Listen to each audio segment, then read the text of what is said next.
बिस्मिल्लाहिर्रहमानिर्रहीम। अस्सलामुअलैकुम students. Zoology का हम लेक्चर नंबर 2 स्टार्ट कर रहे हैं। लास्ट लेक्चर में हमने एग्स की टाइप पढ़ी थी, योग के हिसाब से भी और योग की डिस्ट्रीब्यूशन क्या होती है उसके हिसाब से भी। आज जो हम डिस्कस कर रहे हैं वो फर्टिलाइजेशन का टॉपिक है और ओविपराइटी और विविपराइटी थोड़ी सी हम देखेंगे कि कौन सी कंडीशंस होती हैं। ठीक है, पिछली दफ़ा जब हमने एग को पढ़ना शुरू किया था हमने कहा था कि 2 गैमीट सेल होते हैं हमारे पास, एग की फॉर्म में, स्पर्म की फॉर्म में। फीमेल की तरफ से एग और मेल की तरफ से हमेशा स्पर्म आता है। ठीक है, हैप्लॉइड जो है ये दोनों गैमीट्स होते हैं और इनको जो है वो एक प्रॉपर एक्टिवेशन के लिए जो है वो ज़ाइगोट बनना इनका ज़रूरी होता है। तो कहता है कि आपके पास फर्टिलाइजेशन ऐसा प्रोसेस है जिससे जो है वो ये हैप्लॉइड एग और आपके पास हैप्लॉइड स्पर्म जो हैं वो फ्यूज़ करते हैं और डिप्लॉइड ज़ाइगोट बना देते हैं, जो कि एक्टिवेट कर देता है एग को या ज़ाइगोट को क्लीवेज के लिए, जिससे जो है वो नेक्स्ट आपके पास जो है वो डेवलपिंग एम्ब्रियो बनना शुरू हो जाएगा, उसकी डेवलपमेंट स्टार्ट हो जाएगी। तो सबसे पहले इसने डिफ़ाइन किया है कि फर्टिलाइजेशन क्या है। तो वो कहता है कि fusion of haploid gametes 1n वाले एग और स्पर्म की फ्यूजन होगी टू फॉर्म डिप्लॉइड ज़ाइगोट, जो कि 2n वाला जो है वो ज़ाइगोट बना देगा। इस प्रोसेस को हम फर्टिलाइजेशन का नाम देते हैं। फर्टिलाइजेशन की 2 टाइप्स हैं, इंटरनल और एक्सटर्नल फर्टिलाइजेशन। ज़रा हम इसको डिटेल में देख लेते हैं। इंटरनल फर्टिलाइजेशन वो कहता है कि when fertilization occurs within female reproductive tract it is known as internal fertilisation.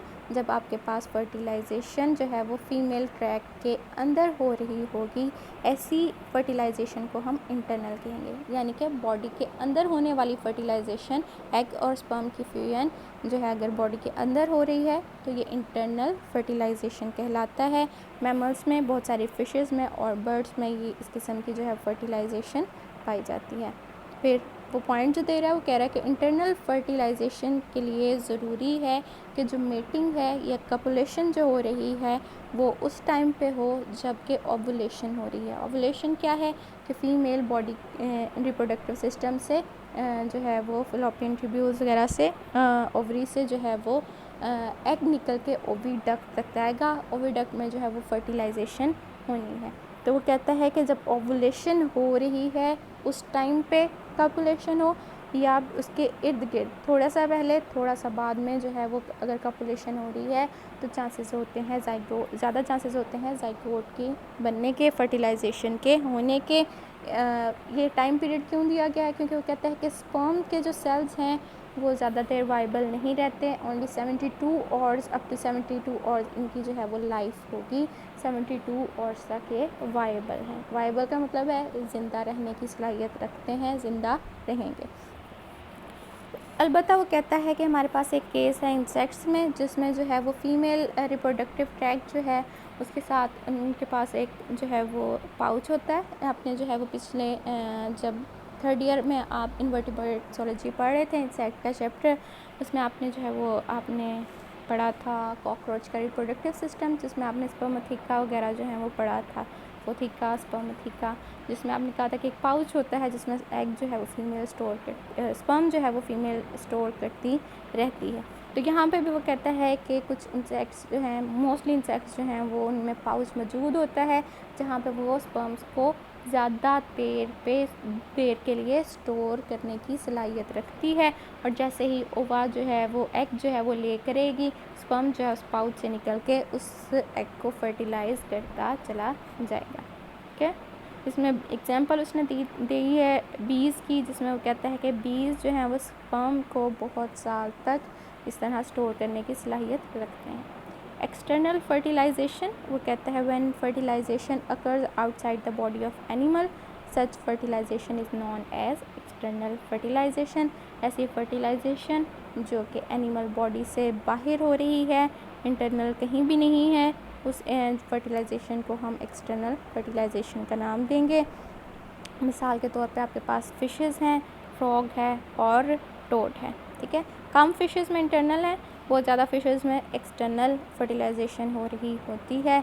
इस प्रोसेस में वो कहता है क्या होगा, गैमीट्स यानी एग और स्पर्म जो हैं वो मेल और फीमेल बनाने के बाद जो है वो बाहर रिलीज़ कर देते हैं, और वो रिलीज़ करके बाय चांस वो करीब करीब एक दूसरे के रिलीज़ करेंगे। बाय चांस जो है स्पर्म जो है वो एग को जो है फ्यूज़ कर देगा और ज़ाइगोट बन जाएगा, जिससे इंडिविजुअल बनेगा।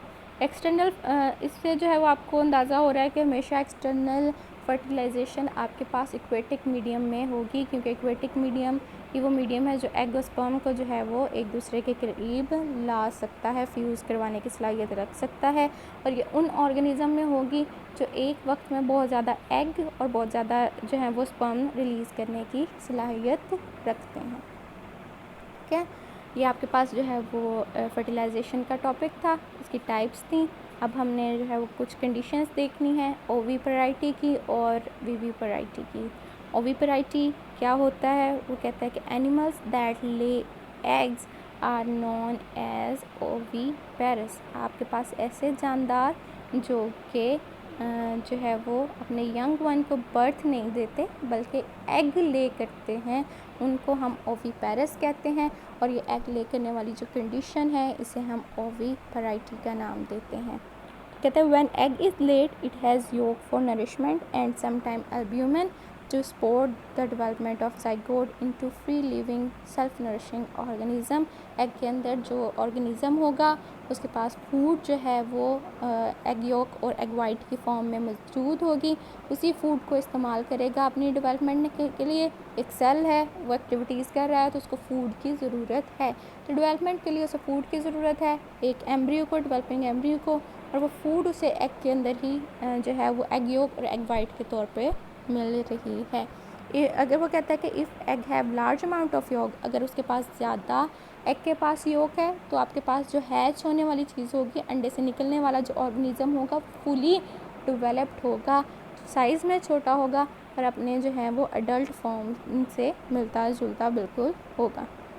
मिसाल के तौर पे आप बर्ड्स देख लो, हैन को देख लो, उसमें आपने ये देखा होगा। फिर उसके बाद वो कहता है कि अगर एग में मॉडरेट दरमियानी मकदार की योक मौजूद है तो यंग वंस जो निकलेंगे वो जो है वो आपके पास दरमियानी फॉर्म में, लार्वा की फॉर्म में निकलेंगे, ना वो बिल्कुल जो है वो छोटी फॉर्म जिसे पूरी डेवलपमेंट की ज़रूरत है उसमें होंगे, ना ही वो बिल्कुल जो है वो एडल्ट फॉर्म में होंगे।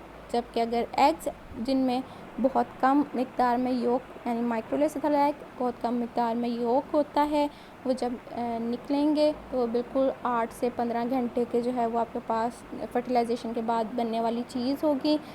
सेल्फ स्विमिंग होगा, वो खुद से जो है अपनी खुराक हासिल करेगा और अपने तमाम ऑर्गन्स की डेवलपमेंट जो है वो इसकी स्विमिंग के दौरान ही होती रहेगी। लाइफ साइकिल एग्जांपल्स के तौर पे हमने बर्ड का कहा था जिसमें लार्ज अमाउंट ऑफ योक मौजूद होती है एग में, तो इसमें आप देख सकते हैं हैच होने वाला ऑर्गेनिज़म जो है वो अपनी एडल्ट फॉर्म से मिलता जुलता है। दूसरी हमने जो है वो मीज़ोलिसिथल वाली बात की थी जिसमें हमने कहा कि जो है वो लार्वल फॉर्म में निकलता है यानी टैडपोल फॉर्म में निकलेगा, जो कि अपनी डेवलपमेंट जो है वो एक फ्रॉग के तौर पे कर लेगा। एम्फीबियंस में हमने कहा था जिसमें जो है वो बिल्कुल ही कुछ घंटों का जो है वो आपके पास लार्वा निकल आएगा, जो है अपनी जो है वही जो है वो नरिशमेंट लेता रहेगा और डेवलपमेंट जो है वो नेक्स्ट टू नेक्स्ट लेवल उसकी जाती चली जाएगी। विविपेराइटी ऐसे एनिमल्स जो कि अपने यंग वंस को बर्थ देते हैं, यहाँ पे एग की फॉर्म में ले नहीं करे बल्कि एक इंडिविजुअल को बर्थ दे रहे हैं, वैसे जानदार विविपेरस कहलाएंगे। और विविपेरस जो है ऐसी कंडीशन विविपेरस वालों की जो है वो विविपेराइटी कहलाती है। विविपेराइटी कंडीशन में जो है वो एग फीमेल ट्रैक के अंदर रहेगा, तमाम की तमाम एम्ब्रियोनिक डेवलपमेंट जो है वो फीमेल ट्रैक के अंदर ही होंगी। इसकी मज़ीद 2 टाइप्स हैं, ओवो विविपेराइटी एंड यू विविपेराइटी। ओवो लफ्ज़ एग से निकला है, यू मीन्स ट्रू, तो इसमें वो हम देख लेते हैं टाइप्स। कहता है ओवो विविपेराइटी, ओवो यानी कि ऐसी फॉर्म जिसमें जो है विविपेराइटी वाली कंडीशन भी है और यहाँ पे एग भी मौजूद होते हैं। तो वो कहता है कि यहाँ पे एग फॉर्म में जो है वो आपके पास इंडिविजुअल की डेवलपमेंट हो रही है और वो एग फीमेल बॉडी के अंदर ही प्रोटेक्टेड होता है। उस प्रोटेक्शन में जो है उस वहाँ रहते हुए जो है वो सिर्फ फीमेल बॉडी से प्रोटेक्शन ले रहा है और ऑक्सीजन ले रहा है। फूड एग के अंदर ही मौजूद है जो कि उसे डेवलपमेंट के तौर पे इस्तेमाल करनी है। एग ले किए जाएंगे, फ़ौरन से यंग वन जो है वो हैच हो जाएगा। शार्क की एग्जांपल दी है इसमें यू विविपराइटी, यानी कि बिल्कुल असल किस्म की जो विविपराइटी है वो जो है वो आपके पास यू विविपराइटी में है। इसमें एम्ब्रियो जो है वो अपनी डेवलपमेंट के दौरान तमाम की तमाम नरिशमेंट, ऑक्सीजन, वेस्ट के रिमूवल के लिए जो है वो डिपेंड कर रहा होता है अपनी मदर के ऊपर। तो इस तरह की जो कंडीशन है वो यू विविपराइटी है। लाइफ साइकिल आपको शार्क का दिखा दिया गया है और विविपराइटी जो है वो आपको कंडीशन दिखा दी गई है, और इसके अलावा जो है वो आपको एक ह्यूमन लाइफ साइकिल दिखाया गया है जो कि आप पहले से जानते हैं।